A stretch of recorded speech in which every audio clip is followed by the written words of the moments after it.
Alright, so this is going to be part 7 to what if Deku had the Blacklight virus. Before we start this what if, I gotta tell, my subscribers this. I have a 100, sub special.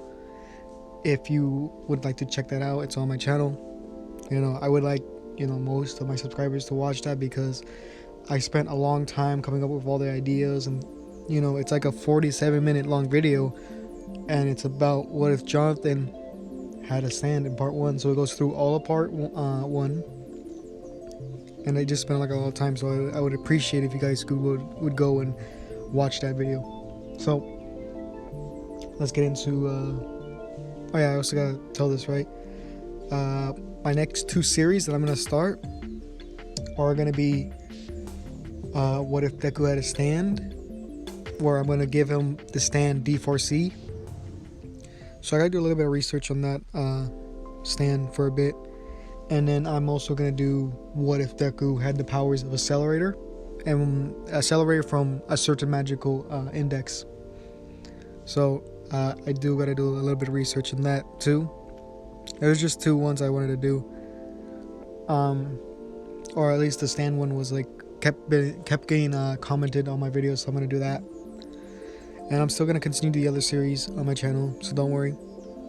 So let's get into the what if. So let's backtrack a little bit because I forgot a few things in the last part. So the part where the Nomu dies from Stain, we're gonna say that Deku actually absorbs him or consumes the corpse. So this actually gives him wings. Alright. So he has wings now, and he has a little bit more biomass because of the Nomu. And we get to the part where they're in the hospital with Iida and Toroki. They're just getting checkups to see if anything, if they have any internal injuries or anything like that. And then this is when Deku asked Iida if he could see his brother. I forgot his name, but Iida says alright, since he knows that Deku healed him earlier, and he asks him, Midoriya, do you think that you could heal him? And Deku says, I make no promises, but I want to try. So when they get to the room, I'm pretty sure they're in the same hospital since they're in the same city. I'm pretty sure. If not, let's just say that they go there.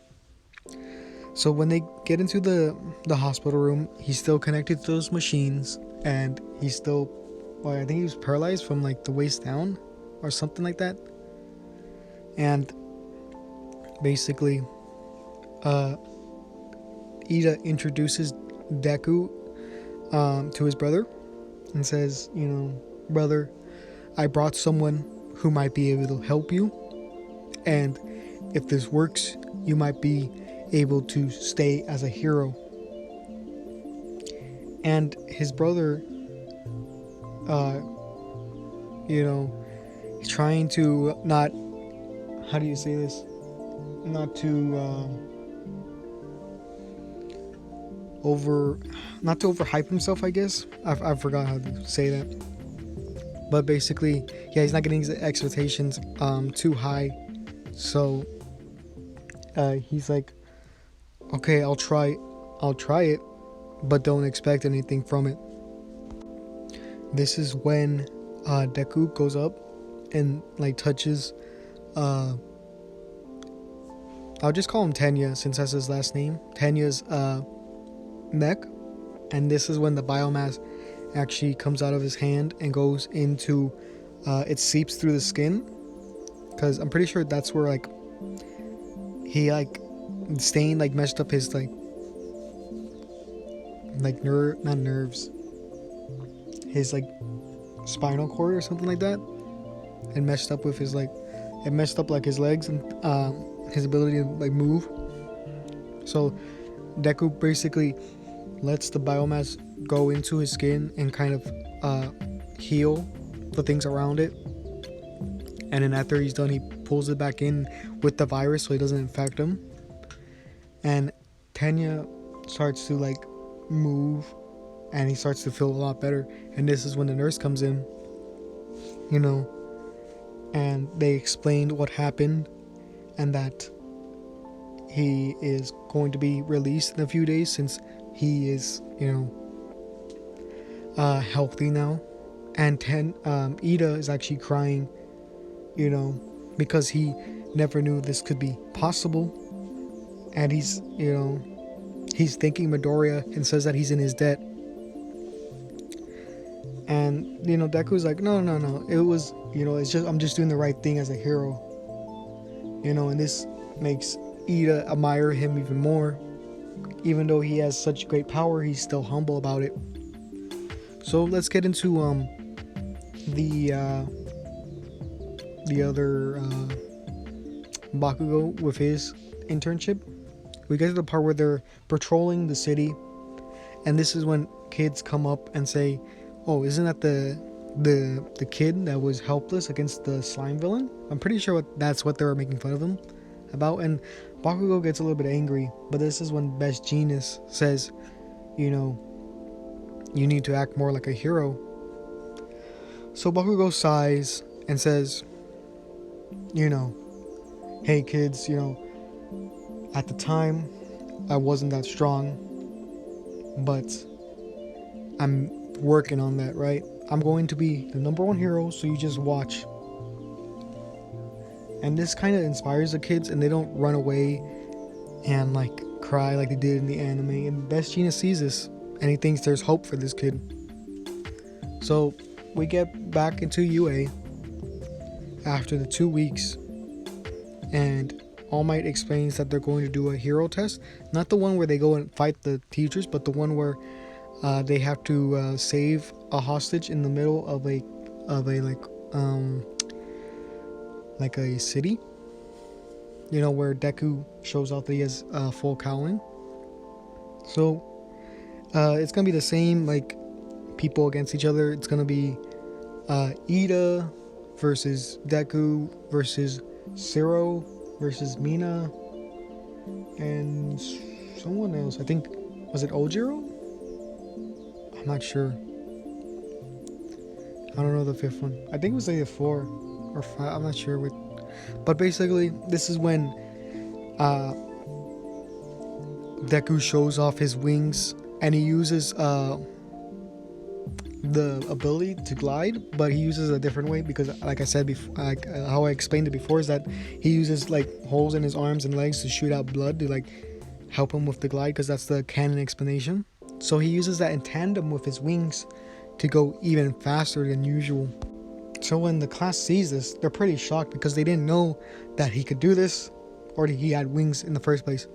So, you know, they all say like, wow, this Midoriya, he's evolving at a really high rate. And Bakugou sees this, and he's like, he sighs, and then, you know, looks up into the sky and says, wow, Deku, you're getting stronger every day. Because in this one, he's not basing his moves off of Bakugou, so he has no reason to really get mad. And like I said before, in other parts, he's become more relaxed throughout the series. And if you want to know why, just like check out my other parts.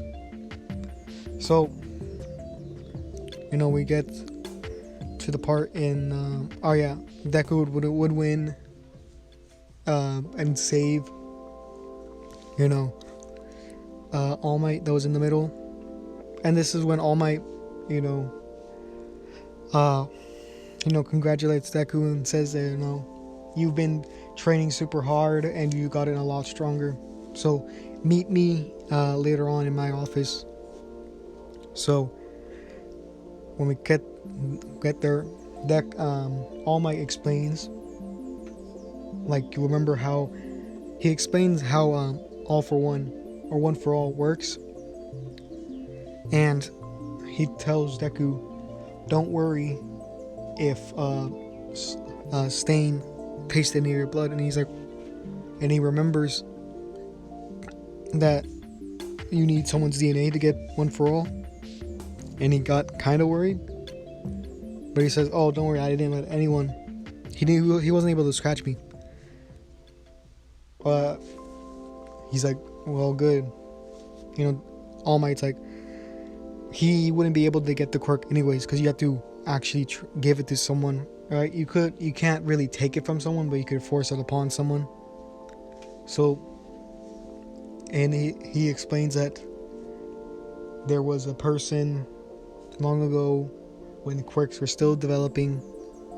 His power was basically to take other people's quirks, and he became power hungry. His brother was the complete opposite. He was powerless, but he also had a heroic spirit. So we don't know the story why, but he gave him a quirk that lets him stockpile energy. But it turns out that the brother was not powerless.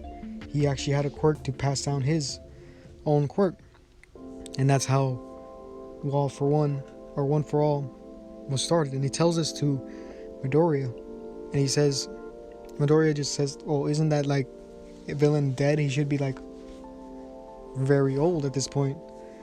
And he says, "No, probably not. There's many quirks that stop aging, and he probably has something like that. And the last time I fought him, that's when he got me, gave me that scar that you healed up. And he's probably alive right now. And one day you're going to have to face him. You need to be ready for that day."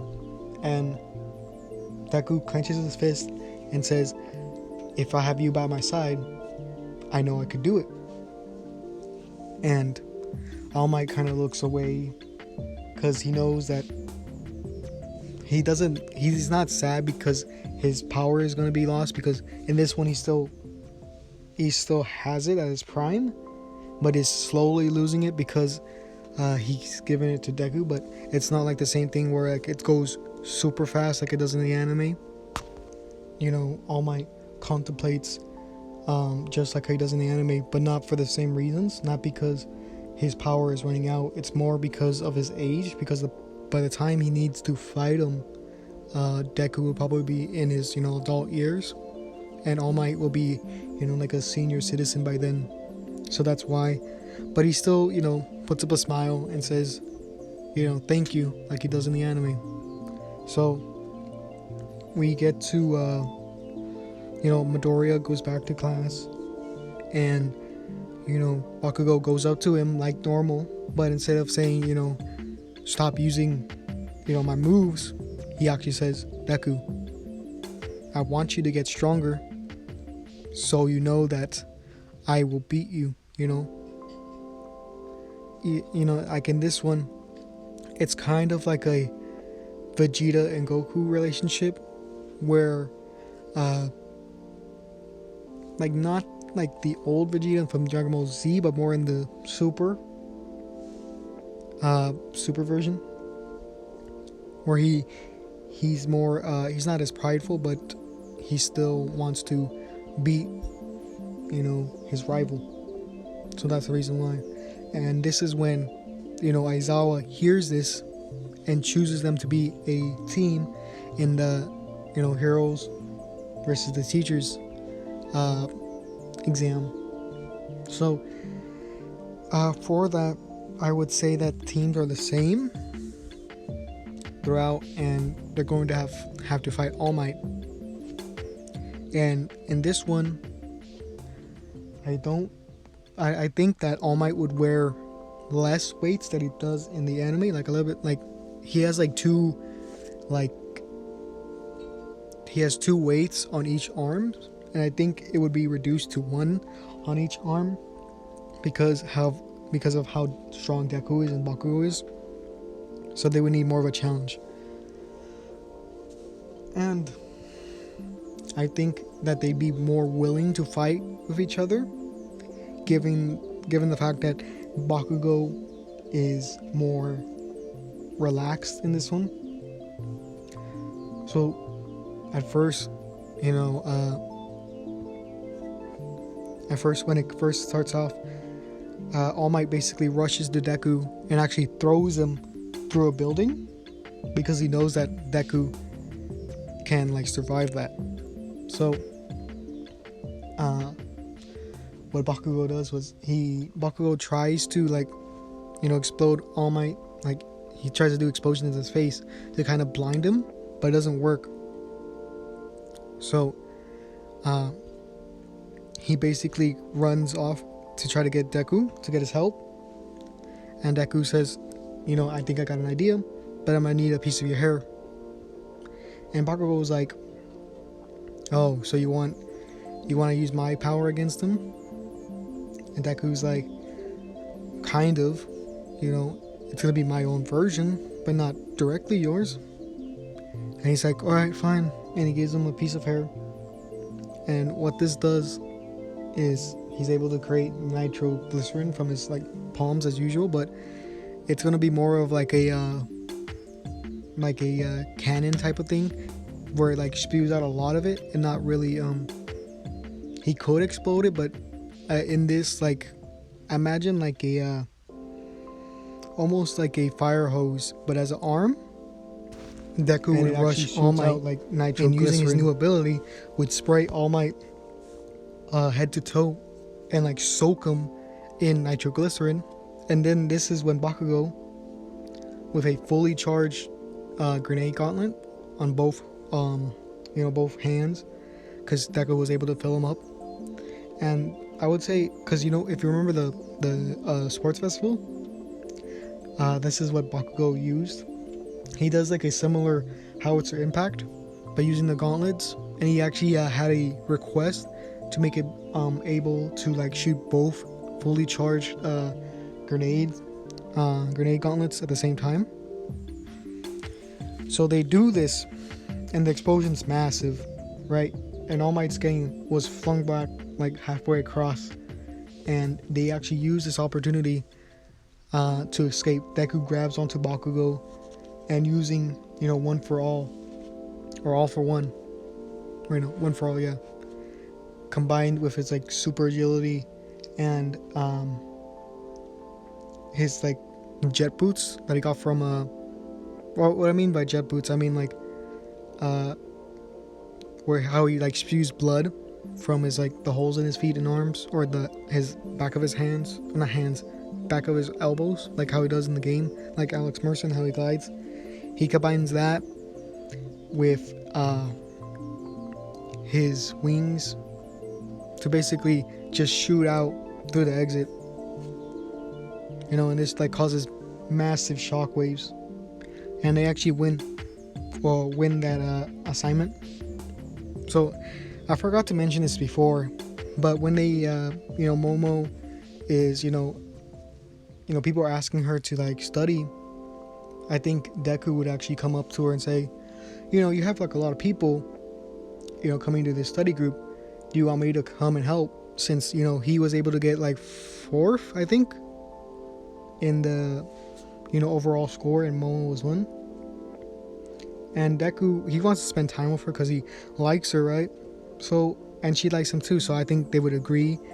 And their relationship would kind of grow from there, because they would spend, you know, days together, like just helping, you know, classes or their class get better, you know, and they would like see each other work with others, and they would get some sort of admiration for each other.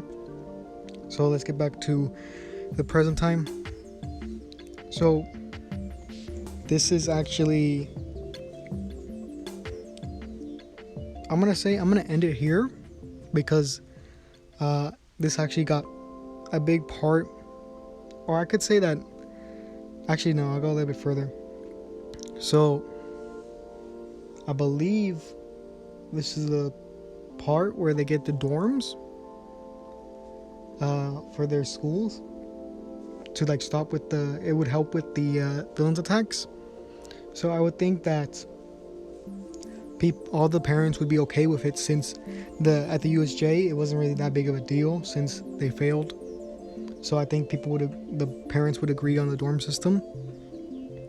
So I guess I'll just say that, and then I'll end it here. And in the next part, we'll go into the camp, and we'll do like the fight with All For One. So like I said at the beginning, I did a 100 subscriber special.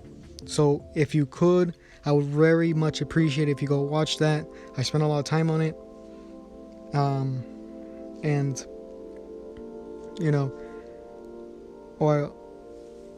what's it called? Like, comment, and subscribe if you want more. Remember, it's just like, comment, and subscribe.